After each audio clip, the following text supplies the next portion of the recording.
Welcome to Better Project World. Welcome fans of running, new runners, non-runners. Lucky to have our friend from Brooks Running, Mike Ortin. We're here today talking about visibility. Mike, we're pumped to have you on. It's the cold, it's the dark. We're heading in, here in the Northern Hemisphere, we're heading into to this time of year when it comes to being outside. And I wanted to let you tell kind of the November Project community about visibility and what you and your team have been working on this year. I don't know how long this has been in the works. So first, thanks for letting me be on here and to share our kind of development with this collection. It's been really, really exciting. I started with Brooks just 2 years ago, and basically from day one, I was on this project, which had already come a long way with our design and development teams, which really started with how can we rethink our visibility collection. And our visibility collection has been around for years. It used to be called Nightlife.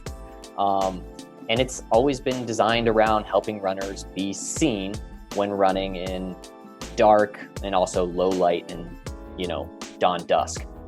I don't want to call it stale, but it's been kind of pretty consistent throughout the years. And there's nothing actually wrong with that, because when you boil down visibility, the fundamentals haven't changed. You want a focus on color. You want obviously that reflectivity. I think what was really cool here is, instead of just continuing on and on, like it was breaks, how can we rethink this? How can we make this maybe more modern, more, something that a runner wants to put on? But I mean, there might be some people who are on this, watching this right now and being like, well, why does it matter? And it does matter a lot, because normal running clothing, split short, you just mentioned, the t-shirt, that stuff doesn't work if you're running in dawn, dusk, in nighttime conditions. It blends into the background, and you're just not visible to, those potential things that could hurt and harm you, like moving vehicles. What are other groups doing? What is normal for visibility? What is something that you can count on at like the most basic level in footwear and apparel that you see, whether it's on Brooks or just in the industry? How are runners seen before this collection came along? Yeah, for sure. That's a great question. One of the things we did, in rethinking this collection was obviously starting with the runner and talking to them and understanding what they wear when they do run in low light and dark conditions. And one of the big takeaways was they would pull out, their split short or, their t-shirt and say, oh, this logo is reflective. So, it's going to help me be seen. Or, a lot of brands, and don't get me wrong, we've been guilty of this, there'll be a little strip of some reflective placed center back or somewhere, but also like, hey, this is going to help you be seen if you're running at night. And we realized that, it's a bit misleading. Are we kind of misleading the runner and putting a reflective logo on the garment and saying this is going to help you be seen? And what we really learned through this process, and I'd love to dive into it in more detail, because a lot of it has to do with what we learned at 3M. We learned that this is misleading. It could be like actually, creating the runner to actually not be as safe as they can be. And so we started to really think through how powerful the reflective needs to be, where is it placed, how big is it, the size and shape, all these things that kind of started to really develop a bigger picture here.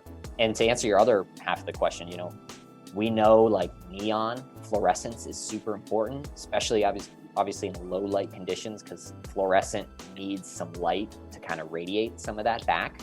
But runners know it's important, but they don't necessarily want to wear like an all over fluorescent t-shirt. You can still utilize the importance of fluorescence, but maybe in a better way with this collection. Right, like the idea of making it look cool. I mean, you're basically saying like neon's not the only option. Exactly. So that's where like color contrast really becomes super important.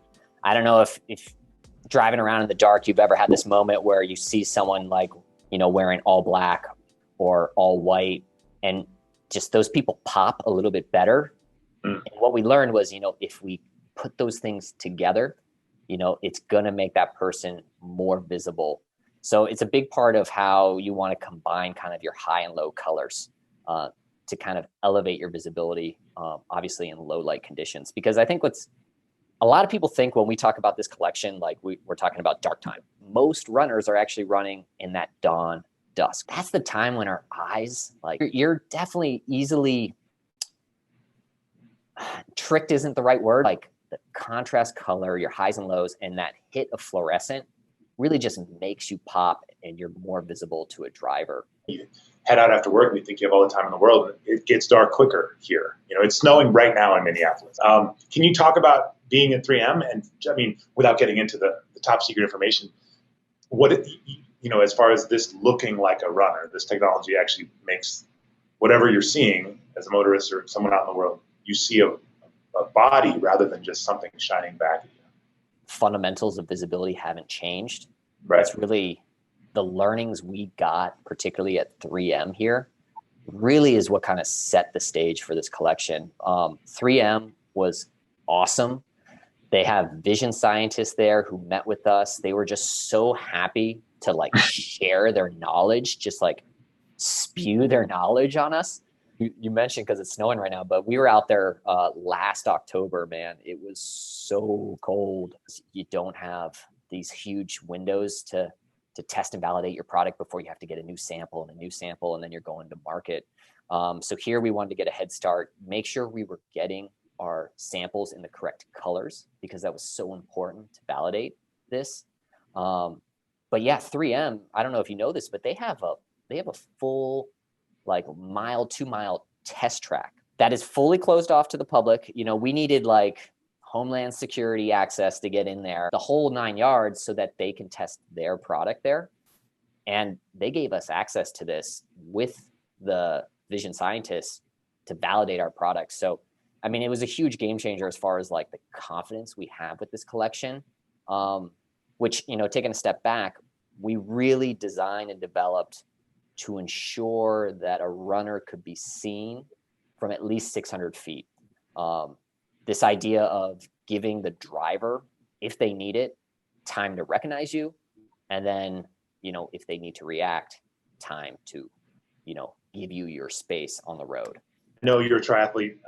I'm a runner-ish, and we spend a lot of time out there in the world. Sometimes you have close calls. A ton of my friends who ride bikes have been hit before, and so it seems like a story about another windbreaker, but this is like very serious stuff because in those split seconds, and sometimes those close calls where you end up having no story to tell and you're totally fine. That's when this product and visibility product in general in the outdoor space becomes vital.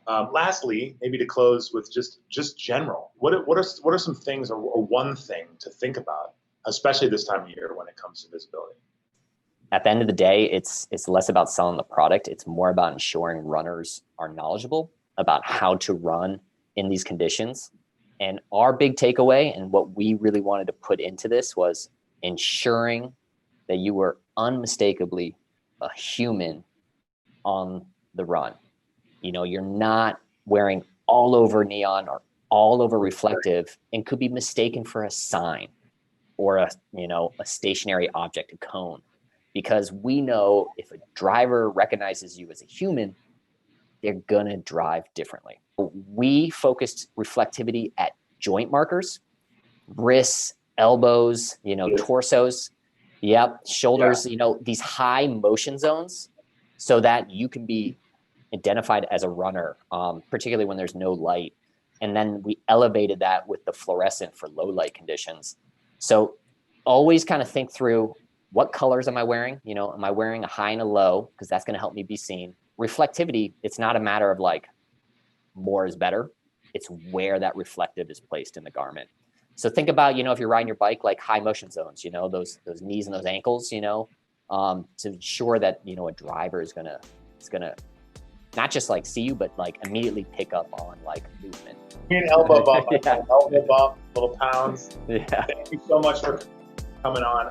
Yeah, my pleasure. I look forward to having more conversations with you and learning more from Brooks in the future. From wherever you're tuning in, let's give a round of applause to Mike Ortin. Thank you so much. And Thank you. We'll see you soon in Seattle. Awesome. Take care.